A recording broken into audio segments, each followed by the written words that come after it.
This strange distinction in which Mexico is compared with Turkey puts Huntington in a tight spot where he stands accused of civilizational racism. As long as Huntington admits that there is European civilization, Latin American, Spanish civilization, Islamic civilization, etc., there is an inherent contradiction here, irrespective of the different civilizations listed. The comparison here is very weak, illogical, seriously undermines.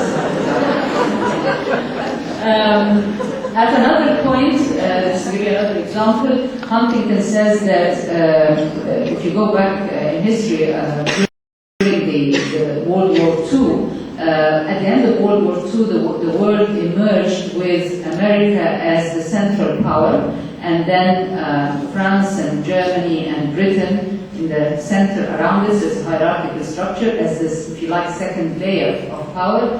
And then later on, when the European Union decided to admit all those other countries in, Poland and Romania and so on, you had the third kind of circle of power and so on. So it's kind of concentric circles of power and influence.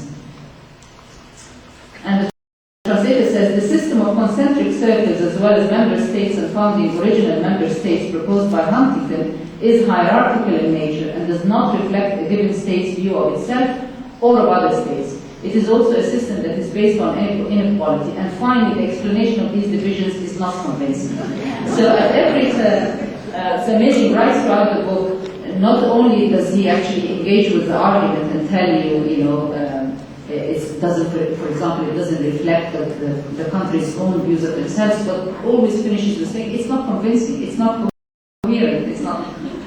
Okay? This is, you don't need that.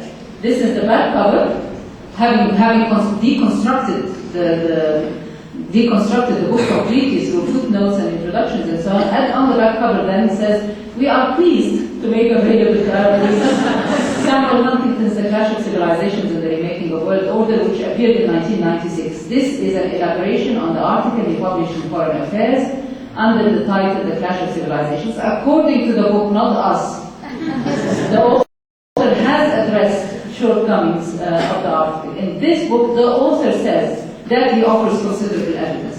So even there on the back cover, they're not letting him get away with it. These are examples which perhaps people don't always think about, because we always think that people bring in something and translate it and bring it into the cultural space in order to sell it to the reading public. But this actually shows that people, certainly in the Arab world as elsewhere, don't translate just in order to reinforce their values or to better themselves or whatever. They translate because they need to know what is going on. In particular, actually, they need to know if they are the subject of attack of some kind, even when they don't like that attack. At the same time, they can't just bring this stuff in as it is and not engage with it and not contest it, because some people might fall for that argument, so they have to correct it. So this is the summary. You have a 4-page introduction, and it's really just to justify why they should translate a horrible book like this. You have the second extensive 149 pages, which takes the book apart. You have the footnotes on every page that keep you, remind you constantly that there is some other voice there, and that it has as much right to be there as the author's voice. But they're still giving you unmediated access to the author. No? They have a very careful, very literal translation. And you have this backcover statement that practically dismisses the book one way or the other. Now, depending on whether I have time, I'll show you one more example, but otherwise, do I have more time, John? Yes, we have time to 4 o'clock, but plenty of time. No oh, plenty of time, okay. Leave time for it. Okay, this is another interesting example of a book by Joseph Finkelstein called Anwar Sadat, A Visionary Who Dared, for younger members of the audience. I'm always amazed whenever I talk about these things, how old I have become. even among people who know more about the Arab world, it seems all the stuff that I assume everybody knows about, they've never heard of. Anwar Sadat was the president of Egypt. He was assassinated in 1981, I think. And he is best known for signing a peace treaty with Israel. He actually visited Israel and signed the peace treaty, and according to him, he put an end to the ongoing conflict between Israel and certainly Egypt. But from many people's points of view, he was a traitor who undermined the Palestinian cause by introducing a rift between Egypt and other Arab countries, and Egypt is the frontline state. And so, although he signed that peace treaty and he got the Nobel Prize for peace, people in his own country, certainly the majority of people, I would say, in his own country and elsewhere in the Arab world, saw him as a traitor. And one of the things that he tried to do as part of that peace treaty is he was committed, it was part of his commitment to Israel and the US, to normalize relations with Israel, meaning that until that time there was practically no contact between Israel and Egypt, no academic exchanges, no cultural exchanges, no trade, no visits, there was no airline going between Israel and Egypt and so on. And he introduced all this, so now there are trips between the two, there is some trade and so on. But over the years, this normalization project proved to be a big failure, much to his grief, because the vast majority of people refused to have anything to do with Israelis. So there was practically no academic exchange, practically no cultural exchange, and so on. So what you have in the title, well, a couple of things. First, this book is written by an Israeli, Israel is a Jewish state, defines itself as a Jewish state. So this is written by an Jewish Israeli guy called Joseph Finkelstein, who's supposed to, I don't know if he's still alive, but anyway, he was a correspondent, a journalist, and he was supposed to have become a friend of Sadat, and met him several times and followed his career and so on.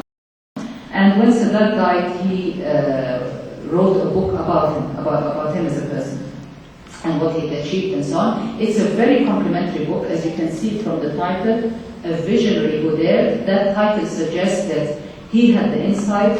Those other people who fought him were the reactionaries, and he was a daring man. What he did was a daring gesture, not a stupid gesture, he's not a traitor, he was visionary and he was daring. And this was translated, translated into Arabic during a period where there was kind of explicit censorship. However, Sadat was one of the military group of people who had ruled Egypt for a very long time, and the Mubarak who took over from Sadat and who luckily we have now kicked out of Egypt, is in prison. Mubarak was also a member of that military group, so if you undermine Sadat, you undermine the whole group who continued to rule Egypt at the time. So, although there was no explicit censorship, the publishers and the translators were aware that they were dealing with a sensitive topic. At the same time, they were also aware of the readership, the target readership, and what kinds of views they have and what they think of Sadat. And after all, the guy was assassinated. The only president of Egypt was ever assassinated. Assassinations are not common in Egypt. So he was very much hated. So the translation into Arabic does a number of very interesting things. First of all, the title. This is the cover. The cover, I don't know, I read things into it, but like everything else, different people have different interpretations.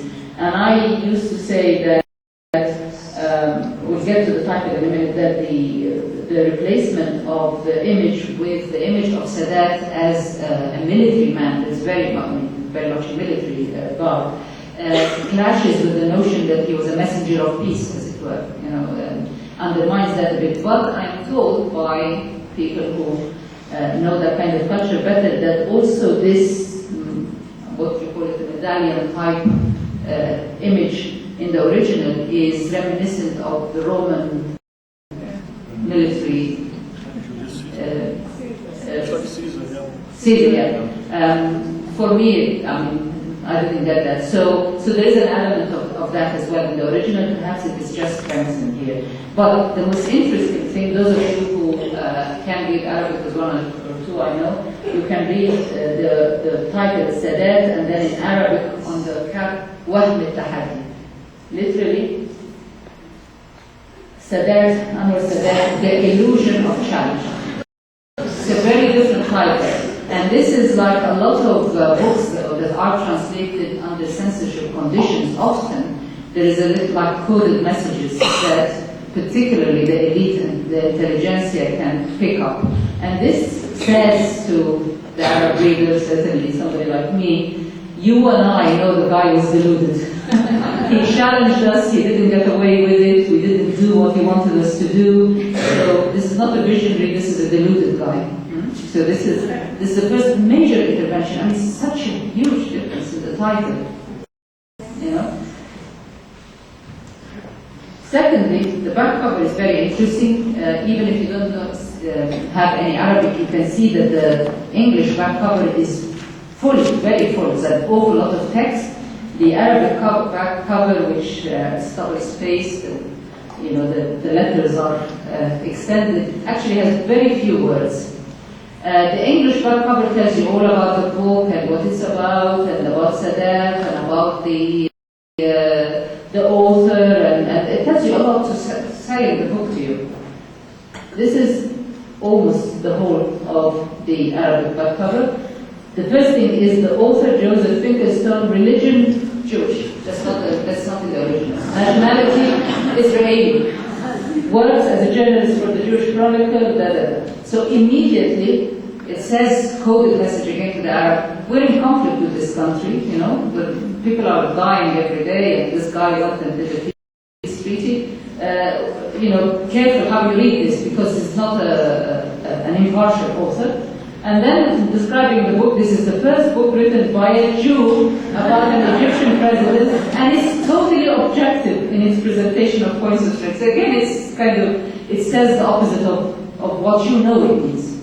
Okay? And then all it does after that is just gives you the title of the chapter. That's it. It doesn't try to sell the book to you.